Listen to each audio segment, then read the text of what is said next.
Hello, you're watching the business headlines on HW News with me, Ali Azhar.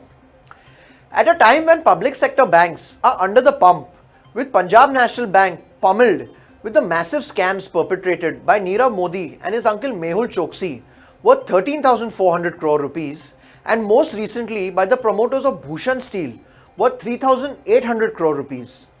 Then IDBI Bank just managing to stay afloat due to government intervention, and the mega merger of Bank of Baroda, Vijaya Bank and Dena Bank to help them cope up in the face of adversity.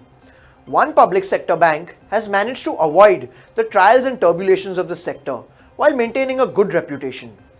This is none other than India's largest lender, which holds a fourth of the country's bank deposits, State Bank of India or SBI. But is this really the case?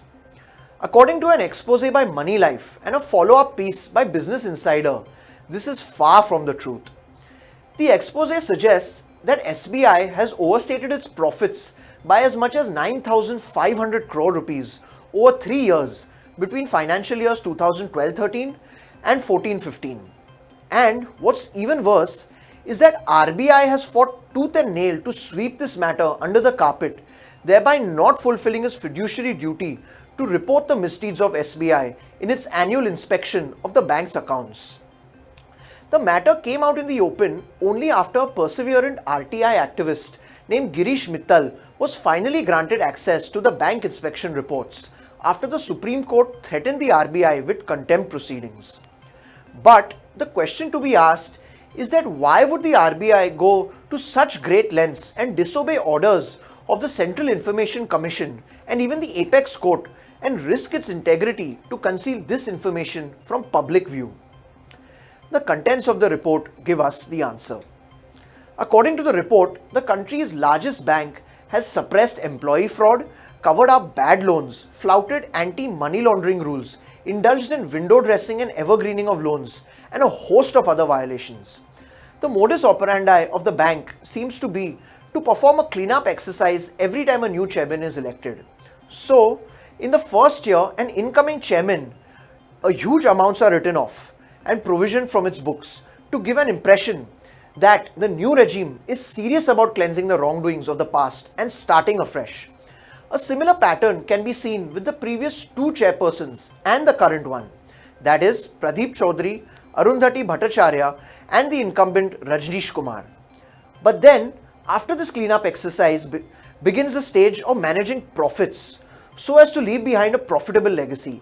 And to do so, the report goes on to say, the bank conceals bad loans, grants loans to associate enterprises to fulfill loan obligations, indulges in unauthorized lending against shares, does not insist on full security when lending money, does not enforce security of defaulting borrowers, and does not recognize NPAs as per RBI norms. The forbearance of the RBI in this respect has been startling.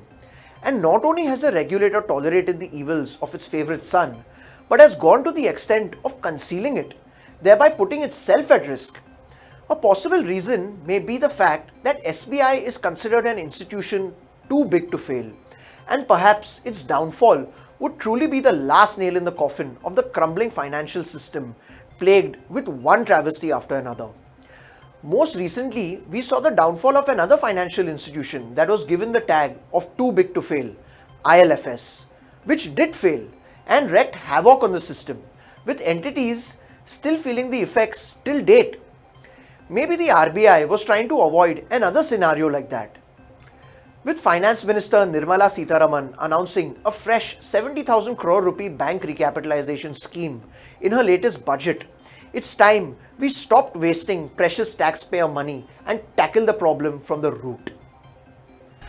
Star Sports, the official broadcaster of ICC Cricket World Cup, was in for a rude shocker the day the tournament favourites India surprisingly crashed out of the World Cup.